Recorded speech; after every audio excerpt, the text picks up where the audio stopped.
Le subconscient, qu'est-ce que c'est vraiment?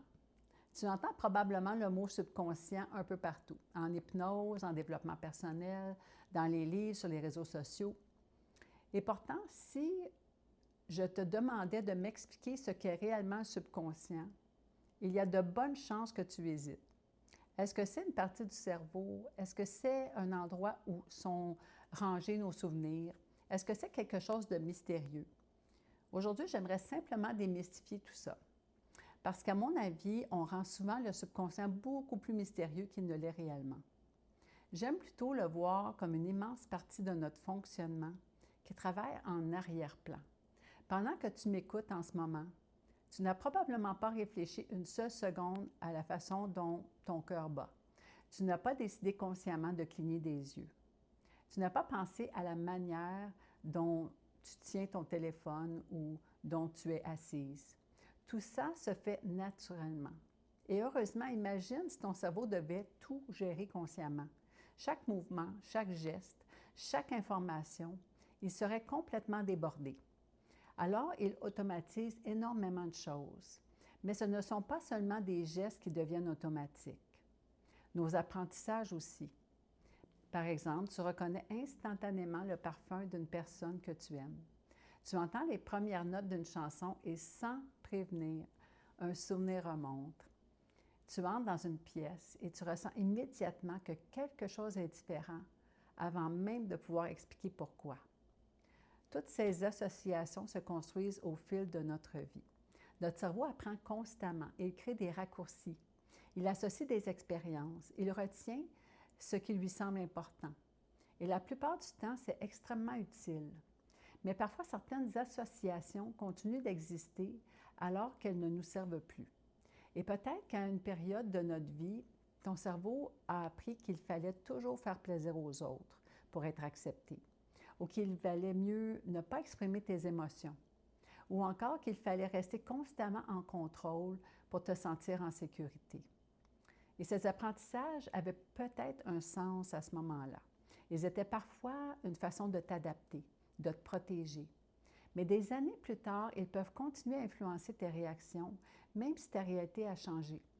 Et c'est souvent là que les personnes me disent « Je sais que je n'ai plus besoin de fonctionner comme ça, mais c'est plus fort que moi. » Et c'est exactement ce qui me passionne, parce que ces mécanismes ne sont pas des défauts. Ce sont souvent des anciens apprentissages qui cherchent encore à te protéger.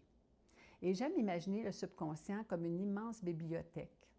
Chaque expérience de ta vie devient un livre qui vient de se déposer sur une étagère. Il y a des livres remplis de beaux souvenirs. Les livres qui contiennent des talents, tes forces, tes apprentissages, tes ressources. Et puis, il y a aussi quelques livres écrits dans des périodes plus difficiles. Des livres qui racontent des histoires de peur, de rejet, d'abandon, de manque de confiance. Ton cerveau continue parfois de consulter ces vieux livres simplement parce qu'il les connaît bien, même si aujourd'hui, il ne raconte plus la personne que tu es devenue. Et c'est là que j'aime beaucoup l'hypnose, parce qu'à mes yeux, l'hypnose ne consiste pas à effacer les livres, ni à faire comme si certaines pages n'avaient jamais existé.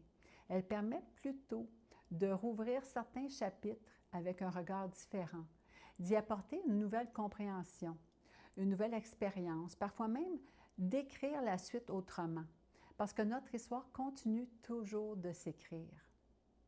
Et ça, je trouve ça profondément rassurant. Tu n'es pas prisonnière de tes premiers chapitres de ta vie. Tu peux continuer d'écrire les suivants. Et c'est probablement ce qui me touche le plus dans l'hypnose. Voir une personne réaliser qu'elle n'est pas condamnée à répéter les mêmes histoires toute sa vie. Mais cette métaphore de la bibliothèque soulève une autre question. Pourquoi est-ce que j'utilise si souvent cette image? Pourquoi ai-je choisi d'appeler mon univers Espace Akasha? Est-ce simplement un joli nom ou est-ce qu'il représente quelque chose de beaucoup plus profond dans ma façon de voir l'être humain? Dans la prochaine vidéo, j'ai envie de te raconter cette histoire, pas seulement l'origine d'un nom, mais la philosophie qui inspire chacune de mes séances d'hypnose. Et je crois que tu comprendras pourquoi ce nom m'accompagne depuis tant d'années.